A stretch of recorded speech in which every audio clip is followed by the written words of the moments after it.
Mark Levin, and this is Life, Liberty, and Levin Saturday. We have two great guests this evening. We have Leo Terrell and Victor Davis Hanson. But before I get to them, did you see President Biden's speech the other day? If you blinked, you probably missed it. Not so much a speech, kind of a statement. This man is so thoroughly pathetic. He has no moral center. Oh, he says, we believe in free speech, and of course, violence isn't free speech, so you kids behave yourselves there. And we can't have anti-Semitism, but we also can't have Islamophobia and so forth and so on. So for his base, probably good enough. But this will not go down as one of the great speeches in American history when that's exactly what we needed. It will not go down as a profile in courage, because that's not what he is. He has linguini for a spine. This man is truly pathetic. At a time when we need a great president, a great statesman, a great leader, we don't have one. We're the absolute opposite. Here's the speech.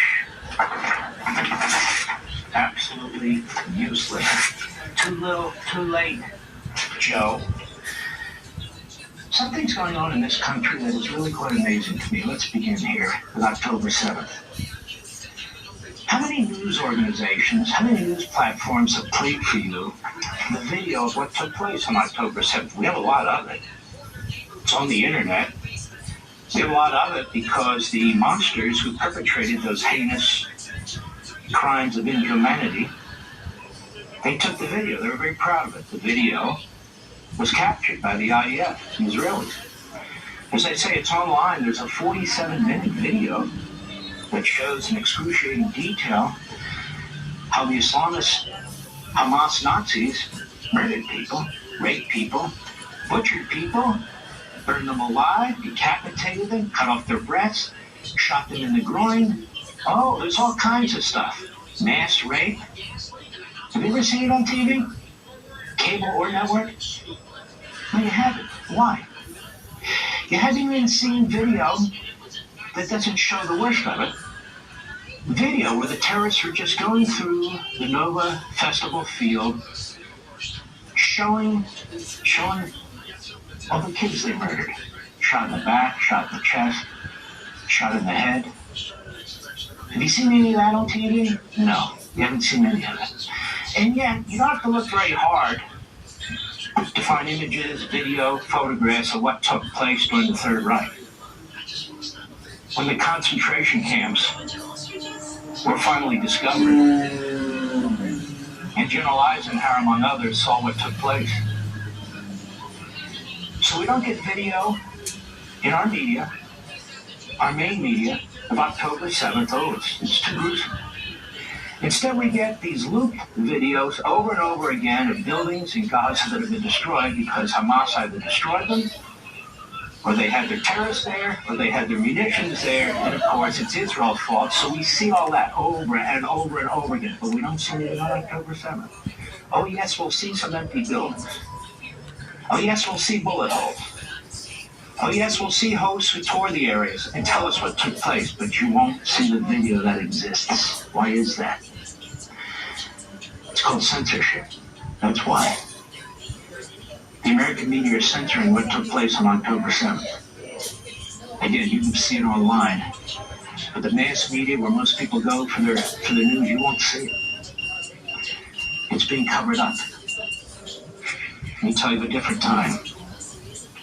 As the end of World War II was coming, as history unfolded reports, April 19, 1945, General Eisenhower invited members of Congress and journalists to see the newly liberated camps, the death camps, so they could bring the horrible truth about Nazi atrocities to the American public. Are we seeing that today? With Islamo-Nazi horrific acts? No, we're not. In late 1944 and early 1945, as Allied troops defeated the German army, moved across Europe into Germany, they encountered tens of thousands of concentration camp prisoners. It goes on to say, the first Nazi camp liberated by U.S. forces was Ordorf, a sub-camp of Buchenwald. The main camp would be liberated 1 week later. When soldiers of the 4th Armored Division entered the camp, they discovered piles of bodies, some covered with lime, others partially incinerated on pyres. The ghastly nature of the discovery led General Dwight D. Eisenhower, Supreme Commander of the Allied Forces in Europe, to visit the camp on April 12 with General George S. Patton and Omar Bradley. And after his visit, Eisenhower cabled General George C. Marshall, the head of the Joint Chiefs of Staff in Washington, describing his trip to the death camp. He said, "The things I saw beggared description. The visual evidence and the verbal testimony of starvation, cruelty, and bestialities were so overpowering so as to leave me a bit sick. I made the visit deliberately in order to be in a position to give first-hand evidence of these things if ever in the future there develops a tendency to charge these allegations merely to propaganda." Eisenhower's cable to Marshall on April 19, 1945, and I quote, "We continue to discover German concentration camps for political prisoners in which conditions of indescribable horror prevail." From Eisenhower to General Marshall for eyes only. I visited one of these myself, and I assure you that whatever has been printed on them to date has been understated. If you would see any advantage in asking about a dozen leaders of Congress and a dozen prominent editors to take a short visit to this theater in a couple of C-54s, I will arrange to have them conducted to one of these places where the evidence of bestiality and cruelty is so overpowering as to leave no doubt in their minds about the normal practices of the Germans in these camps. I am hopeful that some British individuals in similar categories will visit the northern area to witness similar evidence of atrocities. And then Eisenhower the same day received this response: "Your proposal has been cleared and approved by the Secretary of War and the President, Truman. Plans are being formulated, and you will be kept advised." This is what Eisenhower wrote in Crusade in Europe in his pages in his book. The same day, April 12, 1945, I saw my first horror camp. It was near the town of Gotha. I've never felt able to describe my emotional reactions when I first came face to face with the indisputable evidence of Nazi brutality and ruthless disregard of every shred of decency. Up to that time, I had known about it only generally or through secondary sources. I am certain, however, that I have never at any other time experienced an equal sense of shock. I visited every nook and cranny of the camp because I felt it my duty to be in a position from then on to testify at first hand about these things in case they ever grew up at home, the belief or assumption that the stories of Nazi brutality were just propaganda. Some members of the visiting party were unable, through the ordeal, to go through it. I not only did so, but as soon as I returned to Patton's headquarters that evening, I sent communications to both Washington and London, urging the two governments to send instantly to Germany a random group of newspaper editors and representative groups from the national legislatures. I felt that the evidence should be immediately placed before the American British publics in a fashion that would leave no room for cynical doubt. He said, "Of all these displaced persons, the Jews were in the most deplorable condition. For years, they've been beaten, starved, and tortured." And in Ike the Soldier, as they knew him, Miller quotes Eisenhower speaking on April 25, 1945, to members of Congress and the journalists who had been shown Buchenwald the day before. He said, quote, "You saw only one camp yesterday. There are many others.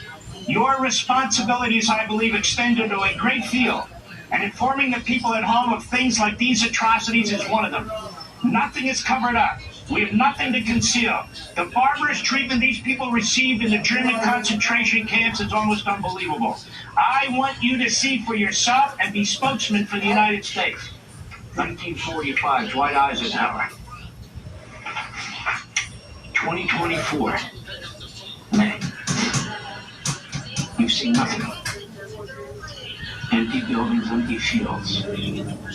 People speaking of what occurred. There are videos, detailed videos of what took place on October 7th. And the American media are concealing them. They're censoring them. Why? Because they're graphic beyond description. They're unimaginable. And yet in doing so, they're giving aid and comfort to the terrorists, to Iran, to Hamas, to Hezbollah, to the Houthis, to the PLO. They're giving aid and comfort to the Islamists in the United States of America and their front organizations, Students for Justice in Palestine, the Jewish Vote, CARE. They're giving aid and comfort to to the Marxists and Islamist professors, of which there is a fusion. You see it on TV every day. Faculty, administrators, and our colleges and universities.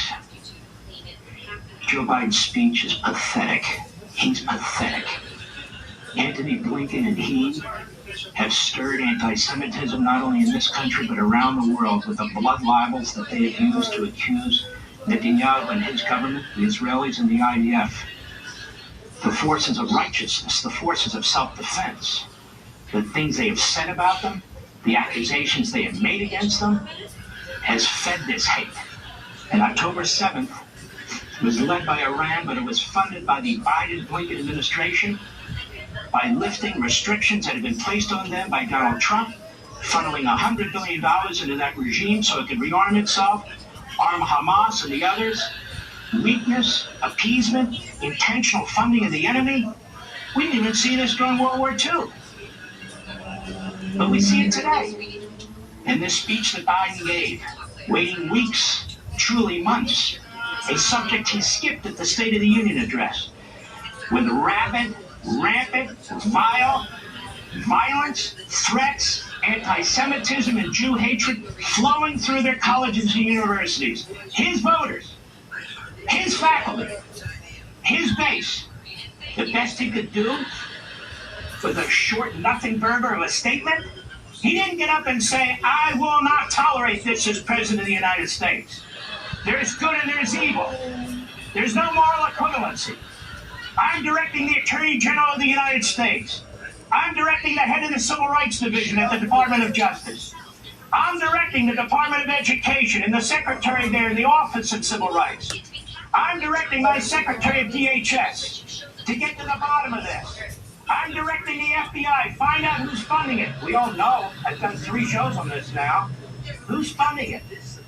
Communist China, Qatar, Hamas, other enemy states, Democrat billionaires, through dark money, Soros, Tides Foundation, Arabella, and others, same billionaires, dark groups that are funding the Biden campaign. You know, this president is so pathetic. He can't put his own campaign aside, his politics aside.